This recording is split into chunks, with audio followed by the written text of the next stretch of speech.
I'm Vin. I'm Sori. That's Booby. And Jumpy and Ghosty and Chip. Alrighty then. This is the time to talk about political commentary. You can hit us up at Middle America with Vin and Sori. Yes, you can. If you are looking to get a song reviewed by us, then email us at vinandsori@gmail.com, or you can jump on Patreon, and we have a $75 partner tier where you can hop on and let us know what song you want reacted to as soon as it clears on your end. This song is for the big homie Daniel. Yeah, we've got a $75 partner tier where you can skip the line. Right. We've literally had so many Daniels that have been having songs done. Was he the one that actually introduced us to Pain and Salvation? No. This is not. I'm sorry. We had Alan when we were doing Pain of Salvation, okay, but that's next. This is a different one. Okay. Yeah, this one's for Daniel. He's been waiting for quite some time. Hey, if you are interested in helping with low speller. Well, I didn't know if we were gonna go through the whole thing. Yeah. So Low Speller, we did a reaction with her a while back. You'll see the link in the description. Also, it'll probably be the video that pops up at the end of this video. Anyway, we did a reaction with this girl. She didn't even know that she was pregnant. Shortly, probably like a couple months after we talked to her on that review, right. She got pregnant, and she had no clue that she was pregnant, and then she had the baby, and everybody's good. But she obviously wasn't expecting it and hasn't had a baby shower or anything like that. So we were like, oh my gosh, let us see if our village can help out. So anyway, we had her do a registry, and so the link to the registry is in the description of this video. And again, you can watch the other video if you want to see who is she. She talks about herself and stuff in the video. It's kind of cool. So yeah, she shared some pretty pretty deep stuff there. Yes, she did. She did. So shout out to the big homie. So anyway. All right. This is Flourish by the Contortionist. Yeah. Let's go. Zonia, I told her about the diaper, the wipes warmer that you got us. So she was like, oh yes, that would be amazing. Okay, anyway, if everybody is ready, we shall start. No further ado. What did I say? Yeah, I think so. Go.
Is heavy.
That is good.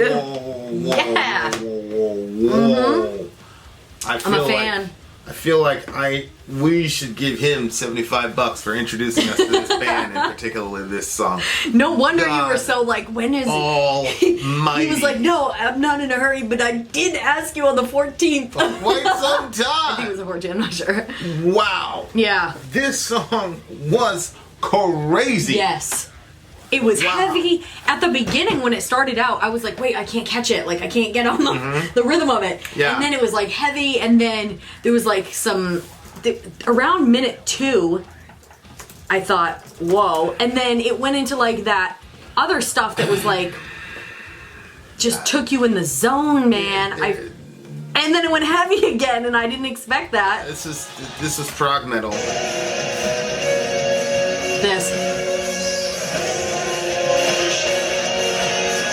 Right at this part, I thought it was female vocals coming in. Yeah.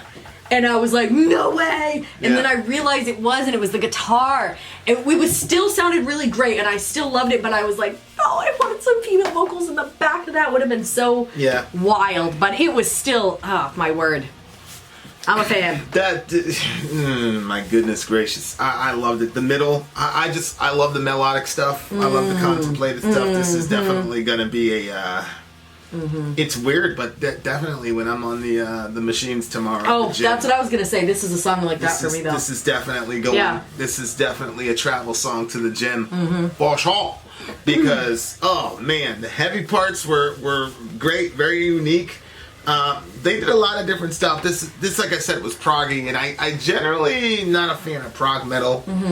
You know, our introduction to prog, probably the reason is our introduction to prog was Never Viscaris. Yes. And so, like, to me, anytime I heard a prog song after that, it was like, well, how are they comparing to Neo? Yeah. This band is completely different from Neo. They've got their own thing, but this is like the first kind of prog band where I'm like, yo, I gotta hear more songs from these guys other than Neo.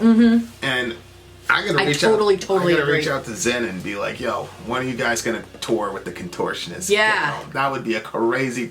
That's a bucket list tour, man. Batushka and Magua would be one crazy tour, and then another, the other one would be this band and Neo. That would be a pretty crazy... yes. Yikes. What a crazy song.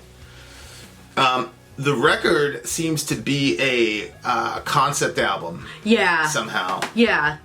It looks like it's taking like right from the first one. So this song is called Flourish. It's the second song on the record, but it kind of sounds like it started off like, because it says a rebirth of intelligent life will restore this the planet's cosmic status. So something happened at I'm assuming in the first song.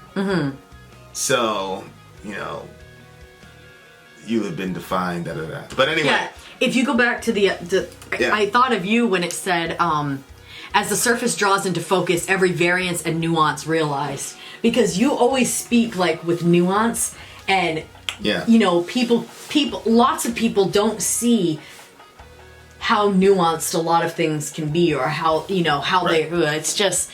So that part reminded me of you, like, as the surface draws into focus, every variance and every nuance is real. It was a cool picture. Like, I can't even put into words what my mind saw at that part. So, it looks like in the previous song, Planet Earth was cleared of all intelligent life, not necessarily human life. That's interesting. Will restore this planet's cosmic status as the surface draws into focus. Every variance and nuance is realized. A simple birth. Time is moving forward. Elapse, evolve, expand, adapt. Adaptation runs parallel with surviving global conflict, which obviously adaptation is sort of the keystone of evolution. And if he's talking, you know, adaptation runs parallel with surviving global conflict. Yeah, like you got to be able to adapt. Yeah, but that doesn't just run with evolution. I mean, in our worldview, people and things adapt as well. Well, yeah, he just said evolve, and I don't think evolution is a worldview issue, because you've got Christians that believe in evolution. So it's not something that... I'm just saying that here, if you're going with the theme of evolve, which is this, the third one, and over time, and then adaptation, then and I think from that perspective, that's a deep line and can mean a lot of things. Like, for example, if you were in Syria 8 years ago, your life was pretty pedestrian, and then in come the Americans with the Arab Spring, and then now you got a bunch of refugees, and you can either if you think about the people in that situation, you had the Kurds kidnapping people and forcing them to conscript into the military. Obviously, you had ISIS and all the terror they bring. You had Russia. You had Hezbollah coming in from Lebanon. Like, there's so many different... And so, like, it's a miracle that anybody who's a non-combatant survives in that environment because there are just so many push-pulls going after you and Americans here, family bombed in Syria, or 5 people killed in Syria. We just go on with our day, get your Starbucks coffee and go on. And you're like, that's a small number. And then you realize, well, it was a family of 6, and so this dad got to see everybody killed in front of him, and so, there's your 5. Well, you know what it is?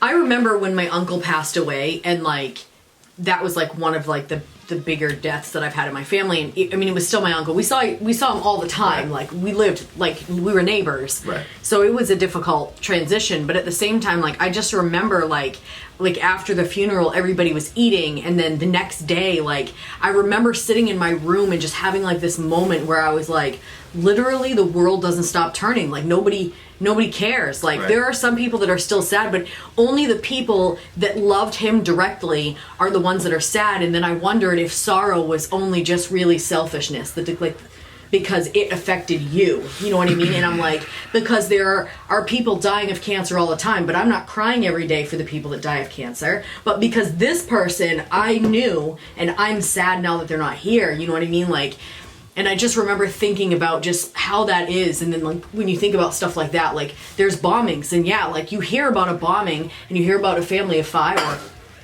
whatever number. Yeah, whatever number it is. And then you're like, oh, well, that's too bad. And then you go on with your day. But if it was your family, you would be bawling your friggin' eyes out. You probably wouldn't even be able to eat supper. You know what I mean? Like, just how, I don't know, just a weird thought to me.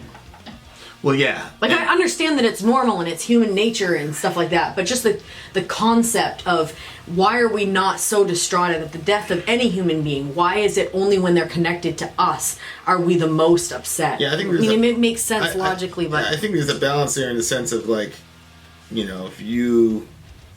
we're completely crestfallen about every random horrible... You would never, especially in this day and age. But I think the difference is when you're talking about global conflict, that's something within our control and within our purview. And so when you hear where our tax dollars are going to murder innocent civilians, like, there's adaptation that has to happen globally. So the people on the receiving end of that stuff have to adapt to the environment, a new way of life or whatever. Yeah. And I think Americans... we've been all socialized that this is normal. We get into a conflict, we kill a bunch of people, it's collateral damage, people die. Make sand glow. We're gonna make sand glow. And what I'm saying is, like, we also need to adapt, because I think one of the issues that the human kind of family has always had to wrestle with is the fact that you have the power to do X does not mean you should do X. Yeah. So that's where I think Americans need to... You're the biggest guy on the block. You've got all the weaponry. Trump just passed this $158 billion military budget again. And it's like, so we're spending more than any empire in the history of the world on our military. And obviously, everybody knows I got love for the military for obvious reasons. But we've got to adapt and say, wait a second, just because we're this big doesn't mean, Mr. Obama, you can go in and participate in CIA rendition black sites and all. Like, so all of us have to adapt, whether it's the powerful or the weak. When it comes to global conflict, we have to adapt. And I think the main point is going to be, it doesn't matter if you're Christian worldview, evolutionary worldview, is if we do not adapt with our abuse of power around the world, then we're essentially going to create an earth where we're eventually all going to kill each other. So adaptation runs parallel with surviving global conflict. Like, so what did it I thought mean that here? was a really good Sustained permanence proves imperfect existence. Well, I got from that being permanent, living forever, is actually a curse. Oh, proves imperfect. So as long as there's a permanent state of living, then that's an imperfect existence, because it seems he's saying we're all better off dead. Balance is reached between the parent stars. Well, yeah. So this is again why I had the evolution thing, because you Big Bang, we're all stardust, yada yada yada. So it's. I think what he's saying is just realizing that you came from more than just this planet, and that's where you're going back, whether it's into the ether or whatever you want to call it. Good Lord, endless motion. Now the experience is long gone. Like that's when he started singing, when it got quieter and clean channel on the guitar and all. It was just beautiful sections. It's like probably one of my favorite I'm very, very excited to listen to that specific part again. Like the last couple of songs have been like instrumentally very, very like distracting for me as a lyric analyzer. You know what I mean? So that's like, good. yeah. For sure. And I just liked it, man. It was very different. Like I said, when bands, there's some times when like it's like, because like I said, I was in a band for like 2 or 3 seconds, and then like you come to the you say, oh, I wrote this thing, and to you it's like a no doubter, like oh boom, it's a no doubter, and then the rest of them are like, I'm not really feeling that. And then you start going, that's just because you can't play it. And like, no, that's not what it is, bro. And so, like, every time I listen to a prog band, to me, prog is just, if you're in a prog band, nobody can say no. So, like, you write your cool little riff. Oh. You're going to find some way to put that into your song. And I just think that's, it's very, very interesting. Because to me, I think that's actually one of the weaknesses of prog metal. With this particular, just everybody, throwing in their little pet riff, and there isn't a lot of transitional. Yeah, but this band, it worked. The rhythm changes, the tempo changes. It all worked instrumentally speaking. It was just beautiful. It was and that picture too. Yeah, it's on the album cover. I thought was really like good. Yeah. And the way that the lights were coming off of it kind of had that sound in the song. So. Yeah, it's obviously a concept record, it looks like, for sure. So this is a 10 for me. Oh, 100%. It's a 10. It's a 10 for sure. It's good pick, Daniel. It's a really, really good pick. I love it had tremolo picking, which everybody knows that's my thing. I'm very sweet on tremolo picking. Tell the truth. So it is a beautiful thing. Definitely a 10 song for sure. For sure. I'm going to be... Hopefully I can find it on iTunes. Oh, I'm sure you will able to. How can you be sure? It's got to be there. What's the name you of have the to song? show me how to create a playlist on there. Do you believe I don't even have any clue how to do that? Hilarious. I just keep going to the gym and like clicking on a random playlist. And sometimes they're good. And... You were listening to Aspersion today. Yeah, I did that yesterday too. There it is. Bang. Bang. It's already on the playlist. Done. Thank you very much. And so are we. Vin out. Sori out. Gone.